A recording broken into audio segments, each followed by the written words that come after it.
Merle, is it true that you have been nominated more times for more awards than any other male country artist? Someone told me the other night that I was second to Loretta Lynn, I think, for nominations. I think I have more, have the most for a male artist, I think. How's that make you feel? Good. Good. Nice to know that. I really hadn't counted it. Ralph Emery brought it to my attention a while back. He called me on the phone and said, Chief, you're the king. He said, you've got more nominations than anybody else. And I had noticed that, but it's nice to find out. Does it make you feel like you've really fulfilled your life, that you've done everything you wanted to do? Well, I did that before I found out about the nominations. I surpassed all dreams I've ever had in life. And I've got to set some new goals for myself so I don't get bored every once in a while now. I've had a great life, had some great things happen to me. What were your dreams when you were a young man starting out and starting to become successful in the business? Well, really, I never had my sights set all that high. I intended to be a player, a musician. That's what I wanted to do, just make a living playing guitar. And I wasn't good enough, so the singing thing was discovered in the process, and Fuzzy Owens, steel guitar player in Bakersfield, California, kind of put up the money for my first records, and the very first records began to do well and received some recognition right off the bat, and we wound up on a major label with Capitol Records, and after the third release on a small label. And over the years, we've managed to sell several million records, and the career has been one that hasn't just it wasn't just a flash in the pan. It lasted, and I guess we've been somewhat in the same position for about 15, 18 years now. This is pretty, this is quite a fancy schmancy outfit you got here. You're driving around. We're inside your bus. I don't know if they can see it on camera. Maybe if we're lucky, you can take us through. We'll try to take you through and show us a little bit of the you bus. You came. We're in Nashville now, but you started off really further west, around Bakersfield, right? That's where I was born and raised, and I grew up listening to the Grand Ole Opry, like a lot of people in America did. I think it came on at 7:30 every Saturday evening in our part of the country, and I recall Red Foley and Roy Acuff and George Hay and all those people, and Hank Williams, and but a lot of my influence came from the Midwestern type country western music. Bob Wills and his Texas Playboys, that type of music was very big in California when I was a child, and so I have kind of a loose mixture of influences that make up the type of music I play nowadays. And you have made 52 albums, somewhere in there? I think so. 52, 54, have you lost track? I really don't know. I think it's right around 50. It could be one or two either way there. I'm not sure. And some religious albums too. Yeah, I did a couple of gospel albums over the years. One being one that was just released, called "Hymns for the Mama That Tried," which came from the song title "Mama Tried," and it was done for my mother. My mother's 79 years old. She's still in good health and everything. Of course, she's a Christian lady, and she's always after me to do these type of songs, so we did an album for her. It just came out. You travel quite a bit, and your wife, Leona, is an entertainer in her own right. Leona Williams also appears with you on stage. She comes out and does her own show, and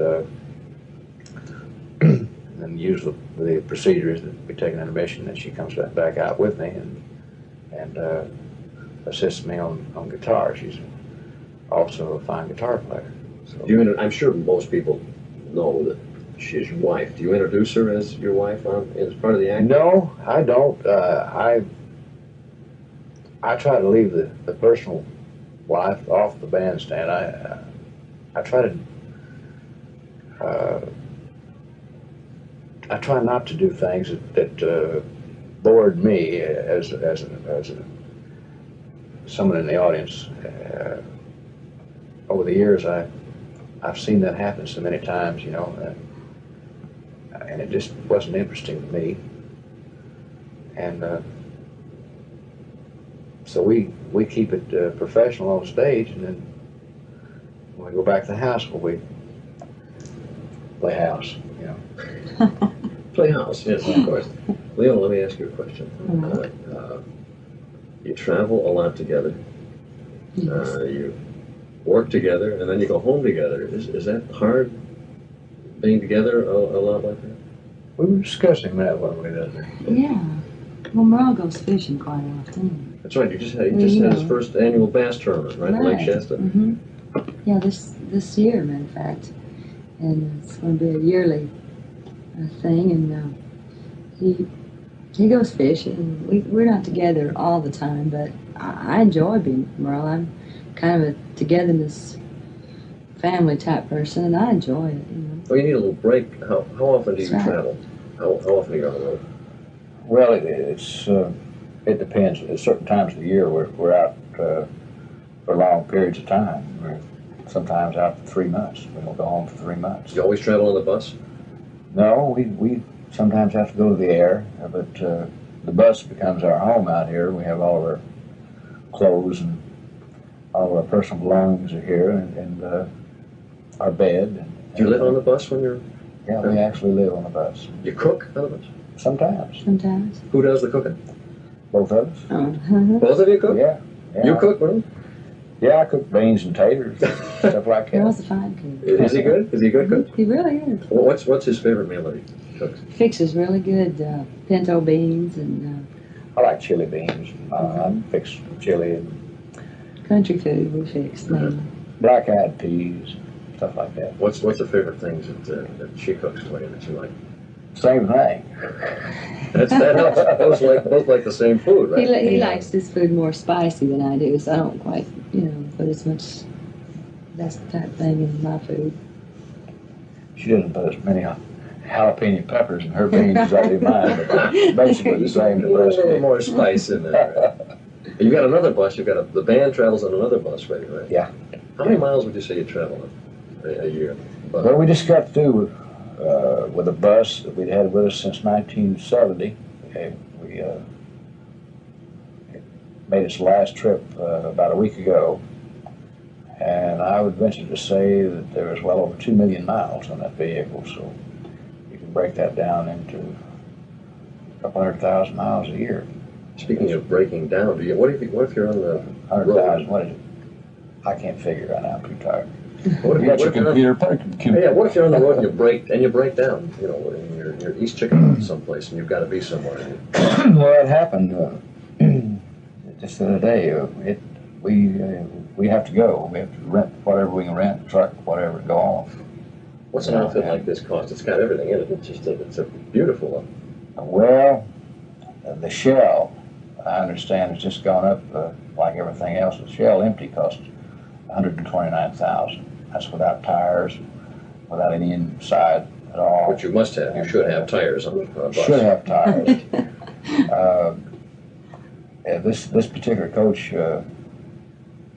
was built in Columbus, Ohio, and it cost $289,000. And I didn't like it either.